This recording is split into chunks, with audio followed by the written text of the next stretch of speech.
Baik, colega. Punya di nabila di ladan da kita pergi pagi. Ya, nada. Dois.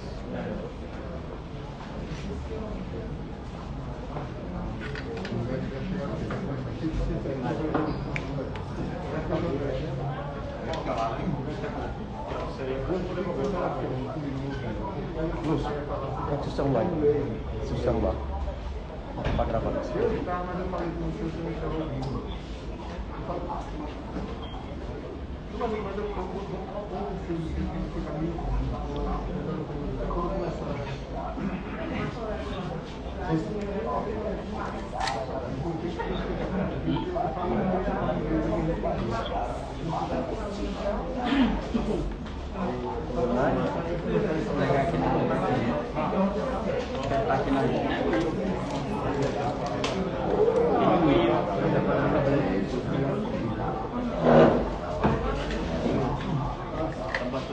Daqui a pouco eu só pinga, eu tenho que parar.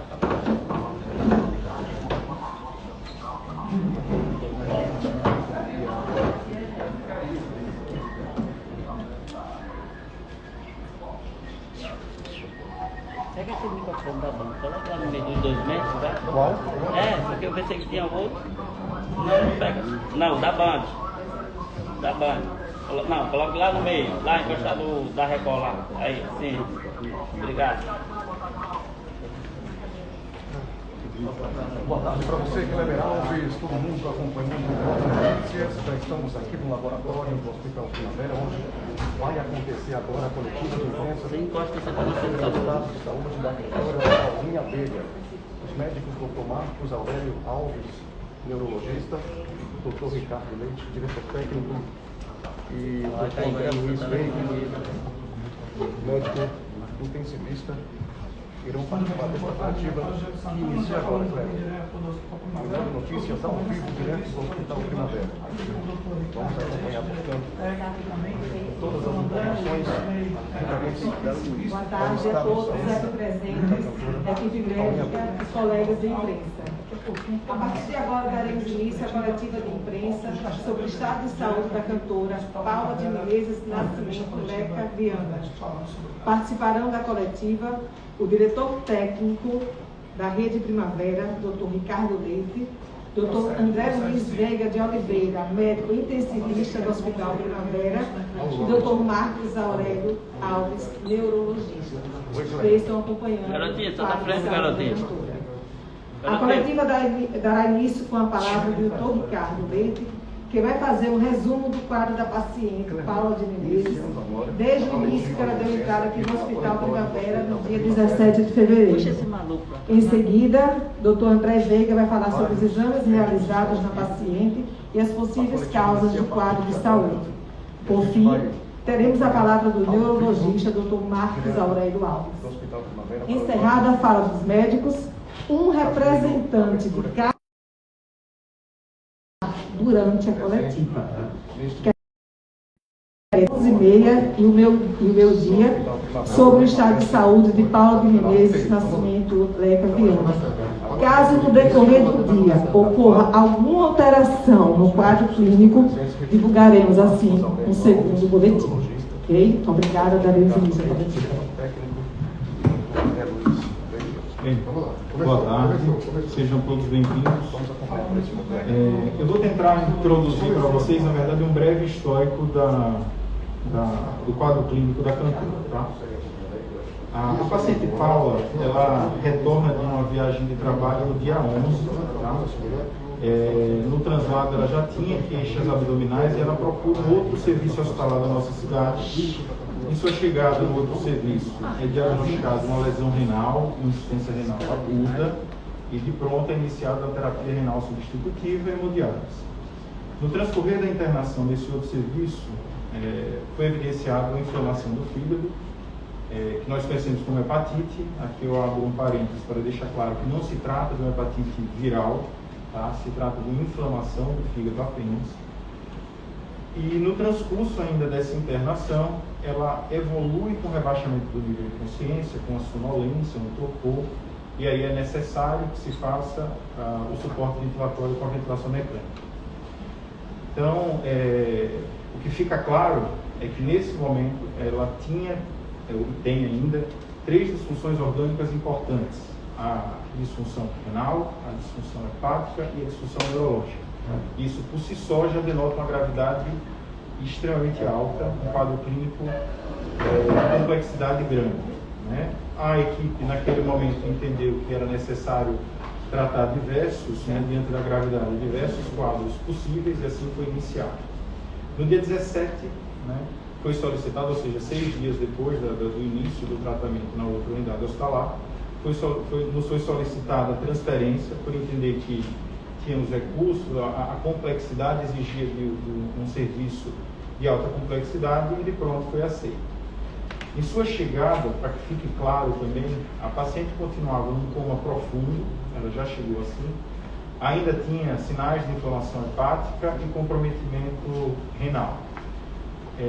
De imediato, nós reiniciamos uma ampla investigação, tanto do ponto de vista epidemiológico, tentando entender o que aconteceu nessa viagem prévia, tentando entender o que aconteceu no serviço anterior, até a chegada aqui, e do ponto de vista fisiopatológico. Eu vou pedir para o colega André, que também tem serviço e vem acompanhando junto.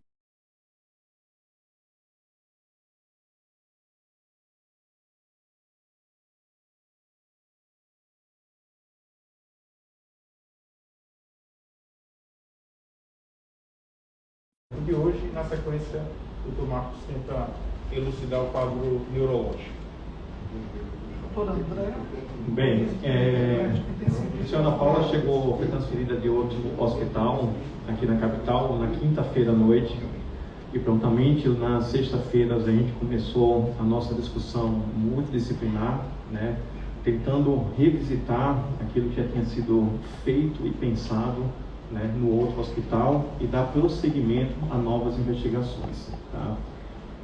Na unidade de terapia intensiva, o local onde a gente cuida, ou assim, dá assistência a pacientes mais críticos, a gente tinha 2 vertentes: dar suporte às falências orgânicas, como o Dr. Ricardo acabou comentando, né, justamente para que essas disfunções orgânicas acabem não progredindo e até minimize riscos, né, para a paciente de forma aguda. Então ela tinha disfunção renal, que ela já vinha sendo tratada através de terapia renal substitutiva desde o outro serviço. Tinha disfunção hepática, que vinha em regressão, e a gente tinha que dar o suporte para que essa disfunção hepática acabasse não progredindo e acabasse acometendo ou agravando o quadro clínico dela. E tinha um quadro neurológico, né, que estava 48 horas sem sedação, um quadro em coma profundo, sem nenhum tipo de reflexo ou tipo de resposta às medidas que a gente estava fazendo. E nessa revisitação, tanto epidemiológica como de diagnóstica e terapêutica, associada ao suporte de disfunções orgânicas, a gente revisitou o quadro clínico dela. Tá? Então, uma equipe composta de intensivistas, clínicos, neurologistas, infectologistas, sentamos, né, diariamente a fim de diagnósticas, a fim de tentar comprovar ou descartar linhas prévias, né? Então novos exames foram realizados, o contato com o hospital prévio acabou acontecendo e acontece de forma contínua, justamente para aproveitar as possíveis linhas de diagnóstica, tá? Então na própria sexta-feira a gente voltou a reavaliar principalmente a parte neurológica, enquanto a gente dava o suporte às disfunções orgânicas que a senhora Paula apresentava. Então a gente repetiu a ressonância cerebral dela, que é um exame altamente específico para a gente tentar identificar qual o motivo do coma da senhora Paula e quais alterações que poderiam justificar o quadro clínico dela. Tá? Outros exames laboratoriais também foram realizados, tá? Exames clínicos neurológicos também foram realizados, tá? Justamente para a gente tentar identificar. De sexta-feira para cá, o quadro neurológico da paciente mantém-se inalterado a despeito da diversa investigação e a despeito da manutenção do tratamento que já tinha sido instituído em outro serviço, tanto terapia antimicrobiana e principalmente terapia imunossupressora com corticoide, né? Porque a principal alteração, a alteração que na verdade a gente conseguiu identificar na ressonância, era um quadro de inflamação da membrana que reveste o cérebro, né? Que aí a gente acabou levando pela linha de diagnóstico e terapêutica de uma encefalite, de uma meningoencefalite. Novos exames do líquor, que é o líquido que reveste o cérebro, foram coletados sem nenhuma identificação de possível contaminação bacteriana ou presença de bactéria nessa meninge dela. Então a gente acabou seguindo a linha diagnóstica do que a gente tinha e manteve o quadro de imunossupressão, tá? Paralelamente a isso, todo o suporte ventilatório, que é aquele que dá suporte à oxigenação da parte pulmonar, todo o suporte renal, ela vem fazendo diariamente, fazendo avaliação e tendo esse segmento diariamente, foram mantidos justamente para que novos agravos não acabassem acontecendo no quadro clínico da paciente, tá? Então, eu acho que dentro das disfunções, tanto pulmonar, hepática e renal, o suporte crítico tem se mantido, tem estabilizado essa parte clínica dela, mas realmente a parte neurológica, que é aquela parte que acabou ficando, né, com o diagnóstico que a gente continua a investigação, tem exames que chegaram descartando, confirmando algumas coisas, tem outros exames que ainda estão à espera. Eu acho que o Dr. Marco Aurélio, da parte neurológica, consegue falar um pouco melhor. Boa tarde. Agradecer a presença de vocês aqui nessa final de tarde. Passar alguma coisa para vocês. A gente examinou a Paula já no sexta passada, mas eu já tinha conhecimento do caso dela desde a época que ela se encontrava na instituição. Eu conversei por algumas vezes com um colega que a conduziu lá. Nós trocamos informações nesse período, mesmo antes dela chegar aqui no nosso hospital. Então, em que situação encontra-se a senhora Paula? Ela chegou em coma, continua em coma grave, em coma profundo, rebaixamento severo de sensório. A pergunta que todos nós fazemos aqui dia a dia é qual a etiologia, ou quais as etiologias que justifiquem uma pessoa estar em coma numa escala que nós chamamos de escala de Glasgow, né? E essa escala de Glasgow, ela está em 3. É a nota mais baixa que você pode ter numa escala de classificação de coma. Algumas coisas nós conseguimos excluir. Eu aproveito a vocês da imprensa aqui para nos ajudar a desatar o diagnóstico. Foi vinculado em alguns meios de imprensa, inclusive hoje de manhã eu vi no Correio Brasiliense, que ela tinha uma bactéria na cabeça. Essa informação é falsa, irreal e é fake. Nós não conseguimos isolar nenhum micro-organismo, seja ele viral ou bacteriano, que esteja causando o coma dela. Ela tem realmente uma encefalopatia severa, uma encefalopatia muito possivelmente de etiologia tóxico-metabólica, na cadeia de eventos que se seguiu a dano renal, dano hepático e, por último, lesão cerebral. Então, é mais ou menos essa cadeia de eventos que aconteceu e que levou ela à condição que se encontra aqui na nossa UTI. Então, o tratamento vem sendo dado no sentido de diminuir, regredir ou compensar as diversas disfunções que ela tem, né? Compensar a parte renal, compensar a injúria hepática, para ver se existe possibilidade, né, de você fazer a compensação do dano neurológico. Mas hoje, o que eu poderia passar para os senhores é que ela está em coma profundo, numa escala de coma de Glasgow, que é a escala que a gente usa rotineiramente para monitorizar a coma de uma pessoa. Ela está em Glasgow 3, enquanto todos nós aqui dentro dessa sala estamos na escala 15. Né? Então, ela com rebaixamento severo sensório.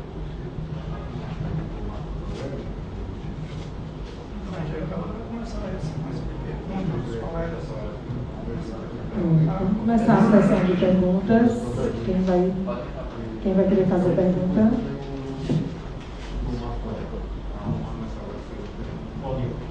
Boa tarde. Rodrigo Vasco, pela Band São Paulo, Melhor da Tarde. Eu vou tocar num assunto aqui um pouco delicado, mas de quem teve um certo convívio com Paulinha. Ela sempre foi uma pessoa muito vaidosa, né? Me desculpe pela emoção, mas...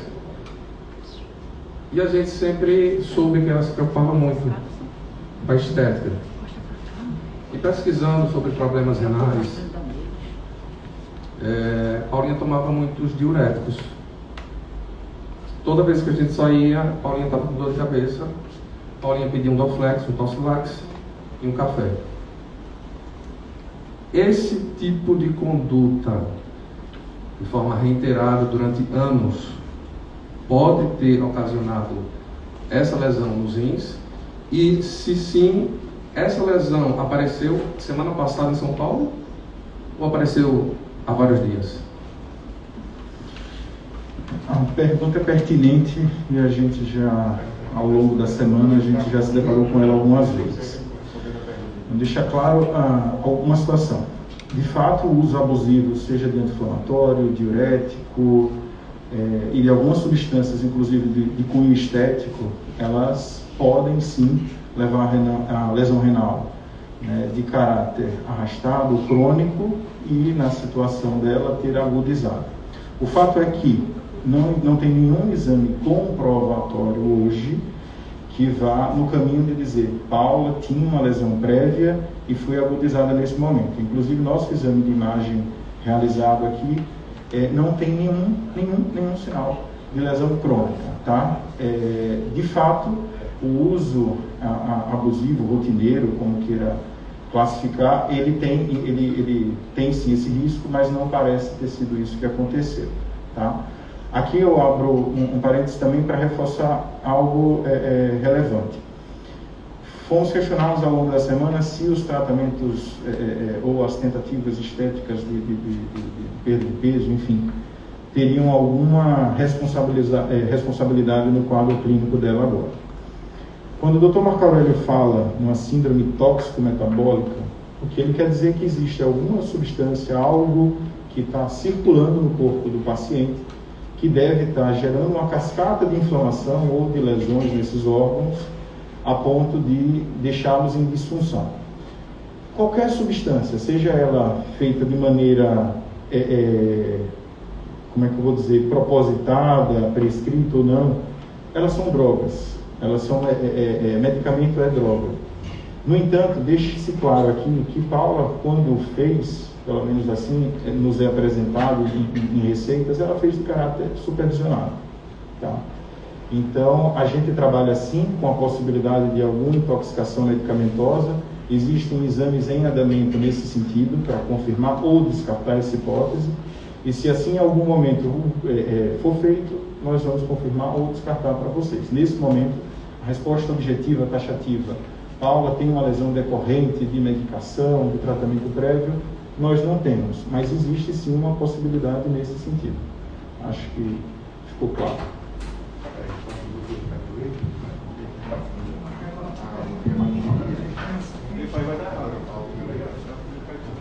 Vai dar microfone. Pessoal, boa noite. Pessoal, boa tarde ainda. Meu nome é Anderson Machado, Liberdade FM. Fazendo aí um preâmbulo, né, de tudo que os senhores falaram, inexoravelmente o quadro da Paula é muito grave. Neurologicamente, ela hoje se encontra em coma profundo. Eu gostaria de saber dos senhores o seguinte: se existe a possibilidade de uma reversão nesse quadro, geralmente esse tipo de quadro neurológico, se é reversível, e o que pode realmente ter provocado esse problema neurológico com a Paula. Por gentileza, obrigado. Ela está em coma profundo, mas em nenhum momento aqui a gente falou em morte encefálica. E se ela não está morta, está em coma é uma condição potencialmente irreversível, tá? Então, em nenhum momento aqui se falou em reversibilidade do quadro. Eu não tenho nada que suporte essa afirmação. Existe um coma profundo, né, que traduz uma injúria encefálica severa, mas não existe o conceito de reversibilidade ainda, né? Então, a gente está trabalhando para ver se reverte esse processo, né? Melhorando a condição clínica dela, controlando a disfunção de múltiplos órgãos e sistemas que ela desenvolveu, já falou aqui pelo menos em fígado, né? Utilizando drogas anti-inflamatórias com doses elevadas no sentido de imunossuprimir e proteger esse sistema nervoso. E vamos agora deu tempo, né? O que é que a gente pode fazer mais? Mas do ponto de vista de coma, é um coma profundo, mas não uma condição de reversibilidade, né? Parabéns aí a toda a equipe que está atendendo a fala. Só um minuto. Boa tarde a todos os colegas, Alex Azevedo da Rio FM. Muito se falou sobre uma transferência para outro estado para continuar o tratamento. Isso continua, é cogitado ou não? Ela vai permanecer aqui no estado mesmo para continuar todo esse tratamento? Parabéns mais uma vez à equipe. Não, nesse momento não se cogita transferência para nenhum outro estado. Aqui deixamos claro que o pedido de transferência do serviço anterior para o nosso foi feito pela família, no entendimento de que nós temos sim um suporte adequado. Hoje posso garantir, até para tranquilizar tanto família quanto público de um modo geral, fãs, enfim, que ela recebe todo o cuidado necessário, não nos falta nenhum instrumento, nem de propedêutica, nem de tratamento agora para parte. Então, assim, a possibilidade de transferência nesse momento não existe. Jair Júnior, da Rádio Jornal. Gostaria de saber dos senhores sobre um tratamento com a nutróloga que a cantora estava fazendo, se isso procede e se está realmente descartado, portanto, descartada a morte cerebral. Bem, eu acho que o Dr. Ricardo e o Dr. Marco Aurélio já anteciparam a resposta dessa pergunta, tá? Ela tomava alguns medicamentos, né, algumas formulações, mas como já foi posicionado aqui, era em caráter supervisionado, seguido, tá? A gente tem em mãos e a gente sempre fica em vigilância as possíveis interações que esses medicamentos podem causar, né? Como o Dr. Ricardo falou, medicamentos são drogas que têm seus benefícios e têm seus malefícios, né? Nós que trabalhamos na área de saúde, nós entendemos muito bem isso, tá? E nenhuma linha de investigação é descartada, então a gente tem todas as possibilidades em mente, mas todos os medicamentos que ela tomava eram de maneira supervisionada pela médica, né, pelo profissional de saúde que a acompanhava, tá? E só repetindo sobre a morte cefálica, não tem nenhuma evidência nesse momento, às 17h35, né, evidência de que o cérebro dela se encontra em morte cefálica. A gente não trabalha com essa hipótese, a gente tem uma avaliação contínua e diária, uma discussão contínua e diária de monitoramento da função neurológica da paciente Paula, tá? E que toda a legislação de morte cefálica ela é bem clara e muito precisa quando a gente deve abrir o protocolo de morte cefálica, quando a gente deve continuar com a investigação se o cérebro está funcionando ou não. Nesse momento, dentro do que a gente tem de exame de imagem, exame clínico, tá? E alterações que a gente tem disponível, não tem essa possibilidade de morte cefálica. Lembre-se que a avaliação das disfunções orgânicas, renal, hepática e neurológica é de maneira contínua. O quadro clínico é monitorado de forma contínua e essas avaliações são feitas de forma contínua e diária. O prognóstico neurológico de reversibilidade, de manutenção, como é que vai prosseguir e como ela vai conseguir estabilizar essa parte neurológica, a gente não tem como precisar nesse momento. Isso é uma avaliação que a gente vai ter que fazer contínua e à medida que a gente vai tendo novos dados, a gente vai passando. Boa tarde a todos, aqui é Heron Ribeiro, radialista, jornalista. Estamos ao vivo pela Rádio Jornal, no programa Audiência Popular. Gostaria de saber se a informação de um sushi que iria ingerido lá em São Paulo, se essa alimentação contribuiu para que a Paula chegasse a essa situação e, se possível também, gostaria de saber dos senhores se há uma previsão dela sair da UTI e também, se possível, para receber alta. Não sei se é difícil, são perguntas que já poderiam ser imprevisíveis, mas gostaríamos, se possível, dar resposta dos senhores. Em relação à ingesta de sushi, ela abriu o quadro, pelo menos pela descrição epidemiológica que a gente conseguiu revisar, de um quadro de mal-estar após a ingesta de sushi, tá?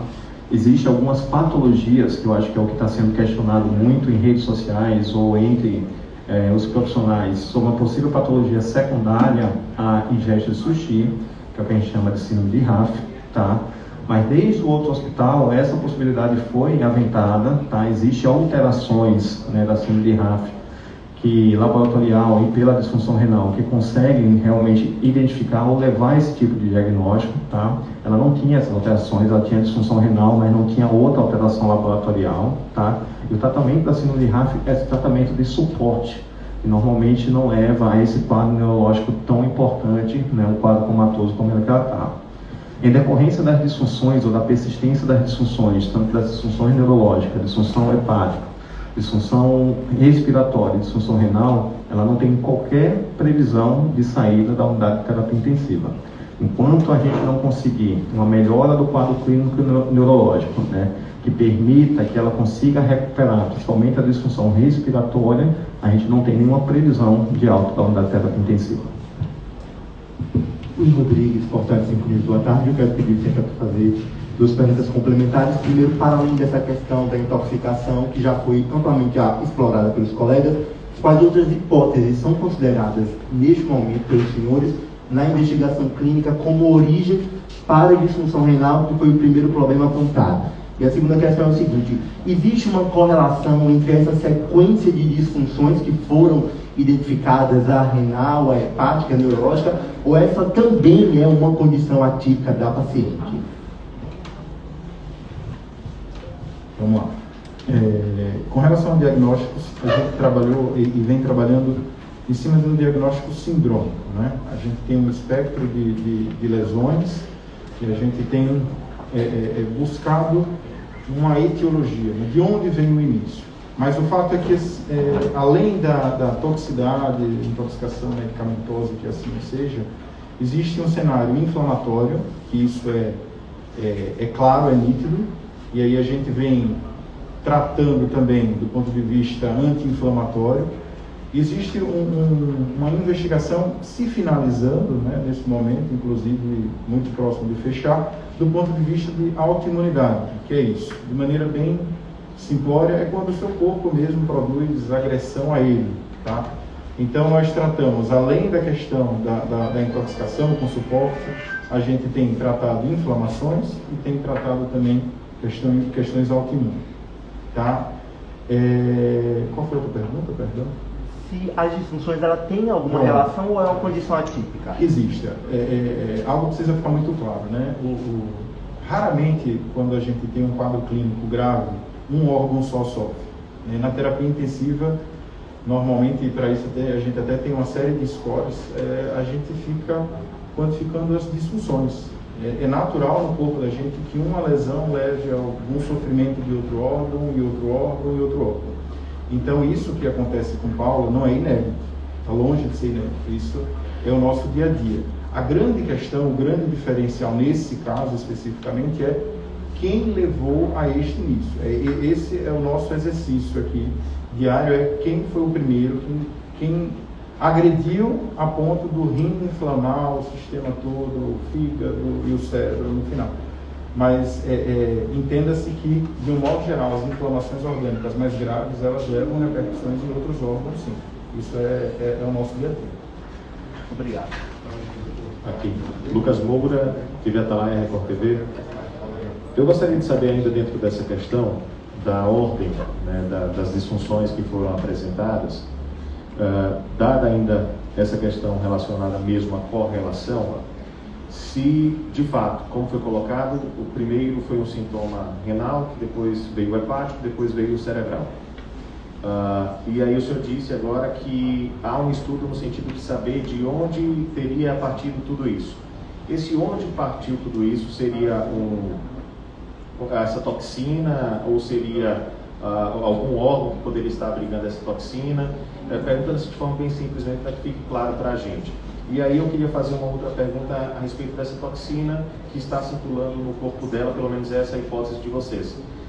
Essa é a principal hipótese hoje, vocês estão trabalhando com a possibilidade de que seja mesmo essa toxina. E se for de fato essa toxina, como é que vocês farão para identificar a presença dessa toxina ou não no corpo dela? E se existe um exame para isso, se tem uma forma, vou usar um termo bem simples, de retirar essa toxina, dela sair, ou é um ciclo natural, o organismo tem que expulsar. E se caso isso aconteça, ela se recupera, todos esperam, existe a possibilidade de que ela fique com sequelas? São essas as perguntas. Vamos lá, por uma série, né? Bom, quando a gente diz assim, ela iniciou com a lesão renal, depois o hepático, na verdade não existe uma ordem tão cronológica assim. Né? A primeira alteração que chamou a atenção no outro serviço foi o renal. Naturalmente, quando a gente está investigando, a gente pede uma série de exames. Então, em paralelo, vamos entender que fígado e rim, eles apareceram em caráter paralelo. O neurológico é que veio depois do comprometimento inflamatório já bem mais importante. Eu queria, assim, fazer só uma correção, talvez, é que a gente tem falado em toxina.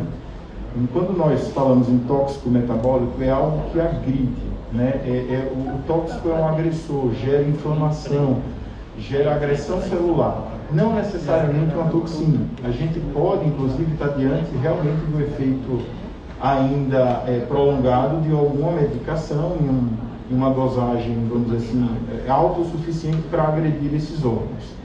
Do ponto de vista de diagnóstico, nós temos em andamento ainda um painel toxicológico, que são várias substâncias que estão sendo investigadas laboratorialmente, e à medida que isso for saindo, a gente vai tendo mais respaldo.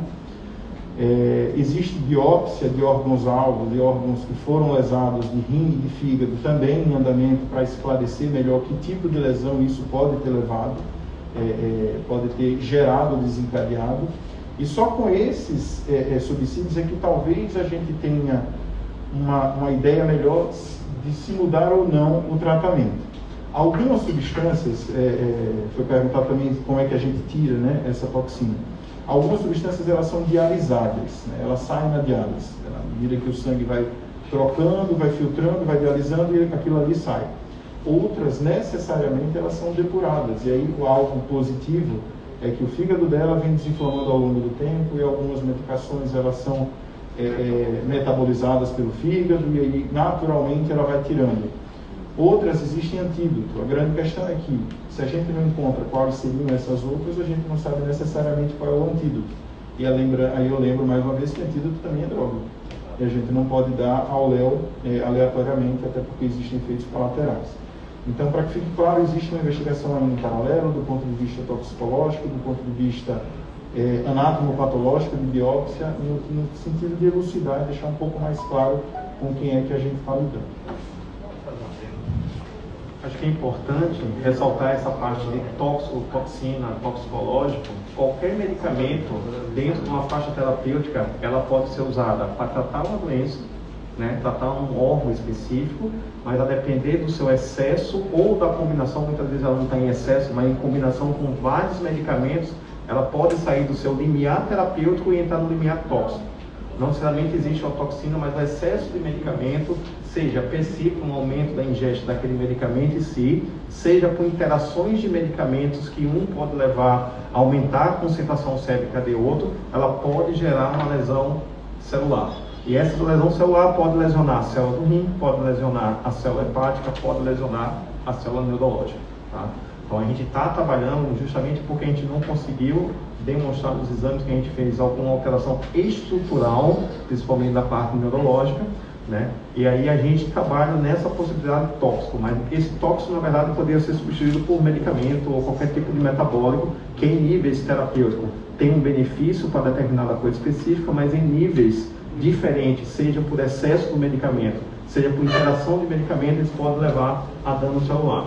E é como o Dr. Ricardo falou, alguns medicamentos eles podem ser retirados pela recuperação da função renal, metabolizado pelo rim, pode ser retirado pela parte de hemodiálise, pode ser começar a metabolizar e diminuir seus níveis séricos através da recuperação da função hepática, mas outros medicamentos nem sempre a gente consegue fazer esse tipo de retirada do organismo, vamos dizer assim, tá? E se a gente não consegue identificar isso, tem uma série de medicamentos, a gente não consegue dar um antídoto, e nem todos os medicamentos têm antídoto. Na maioria das vezes, muitas vezes você tem que esperar que o organismo acabe eliminando a partir do momento que ele começa a recuperar essas disfunções orgânicas. Boa tarde, Gabriela Pereira, representando o Portal UOL. Aqui muito foi falado da questão da parte neurológica da paciente, mas eu queria saber como ela está respondendo a essa questão renal. A gente pode acompanhar nos boletins que ela está fazendo hemodiálise, né, diária, e eu queria saber como a questão dos rins dela estão respondendo ao tratamento e se existe a possibilidade de eles voltarem a funcionar em sua totalidade. Eu vou falar da parte renal, mas vou falar da parte neurológica dela. Então, o que a gente tem disponível, a gente não tinha nenhum relato, né, da história clínica que ela tinha um problema renal prévio, tá? A gente tem alguns exames de imagem, que é a ressonância, que demonstra nenhuma alteração estrutural que possa sugerir que ela tinha um problema crônico. Então, assim, a gente trabalha com a possibilidade de uma lesão renal aguda, em que entrou em disfunção e a gente precisa substituir essa função renal, até para que a gente não altere, né, a dinâmica do organismo dela, tá? Então, na vigência de lesão renal aguda, alguns pacientes, muitos pacientes podem recuperar. Normalmente a gente tem que dar dias, 15, 20 dias, para o paciente começar a recuperar. E alguns pacientes podem, na verdade, desenvolver um problema mais subagudo e crônico e necessitar, aí por tempo indeterminado, de uma terapia renal substitutiva, tá? Então, como a gente está trabalhando com a possibilidade de lesão renal aguda, nesse momento a gente tem substituído a função renal dela pela hemodiálise, mas sempre monitorando a presença principalmente dos exames laboratoriais e a presença de débito urinário dela começar a fazer xixi, tá? Então, assim, como tem a lesão renal aguda, há sim a possibilidade de recuperar, mas normalmente a gente não espera que ela se recupere de uma forma tão rápida nesse primeiro momento. E aí a gente vai seguindo.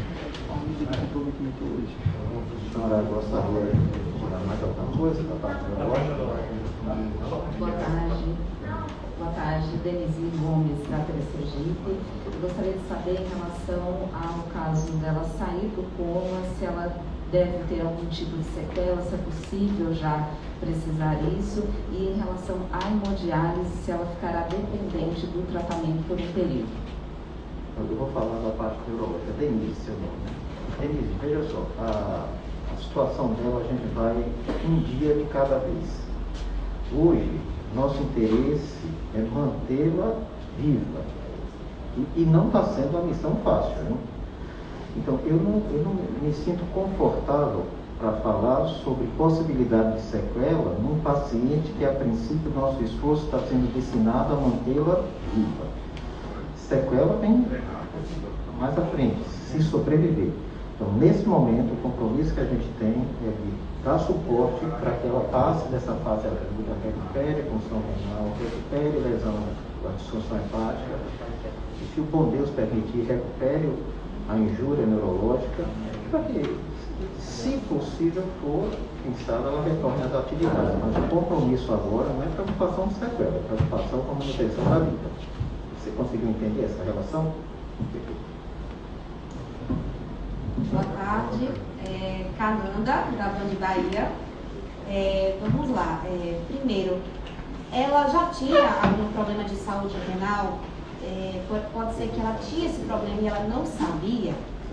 Outra pergunta também é a questão do exame de sangue que foi pedido para ser feito, o motivo de ter sido feito o pedido desse exame de sangue, e também a questão do tratamento de fertilização para engravidar.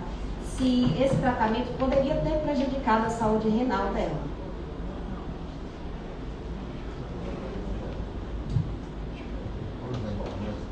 Eu vou por ordem. Com relação ao renal, né, eu insisto de que, assim, não temos nenhuma evidência de que ela tinha lesão prévia, né? Ela era uma paciente seguida, fazia seguimento com sua médica regularmente, e a princípio nada fala de que ela tinha doença prévia. Inclusive, como foi citado por Dr. André, a ressonância realizada aqui também não mostra nenhuma lesão do ponto de vista estrutural desse rim. Então a gente trabalha com a possibilidade de uma lesão renal aguda.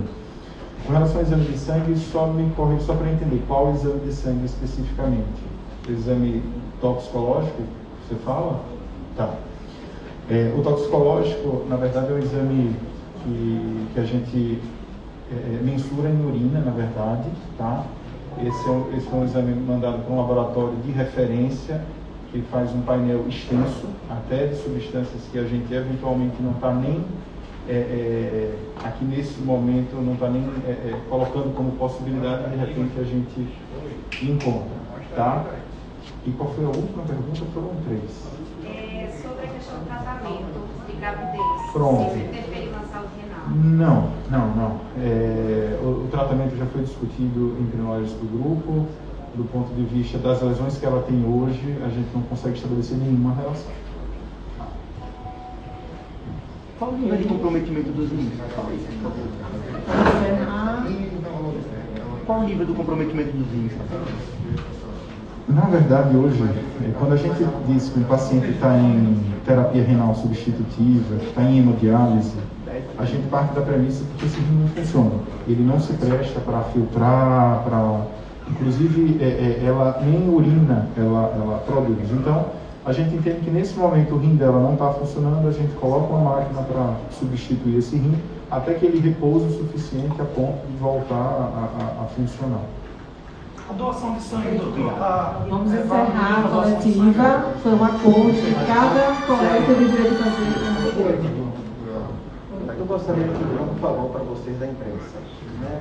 Me pesou muito ter visto em meio de imprensa a afirmação de que essa senhora estava vivenciando um quadro de meningite bacteriana. Criou-se um problema de saúde pública. Nós fomos aqui inquiridos pela saúde pública porque existia uma paciente que a mídia divulgava que estava com a meningite e o poder público não tinha ciência disso.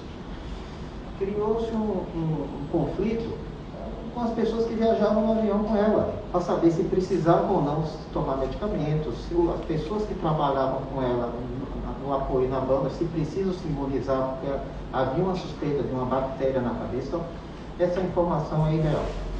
E diria para vocês que utilizassem como fonte para vocês informarem seus leitores aquilo que é colocado oficialmente. Nós colocamos isso aqui nos boletins, e que se houvesse a possibilidade dela ter um quadro meningítico de natureza bacteriana ou viral, que isso se transporta como um problema de saúde pública, a sociedade já tinha sido notificada há muito tempo. Muito obrigado. Obrigada, eu quero agradecer a todos, a direção da Rede Primavera, doutor Ricardo, doutor Marcos Aurélio, doutor André Veiga, colegas da imprensa, votando, só lembrando que o boletim médico será divulgado apenas uma vez ao dia, entre 11h30 e meio-dia. Caso haja alguma evolução no quadro clínico, aí sim a gente divulga um segundo boletim. Tá bom? Obrigada a todos, tenham uma boa noite.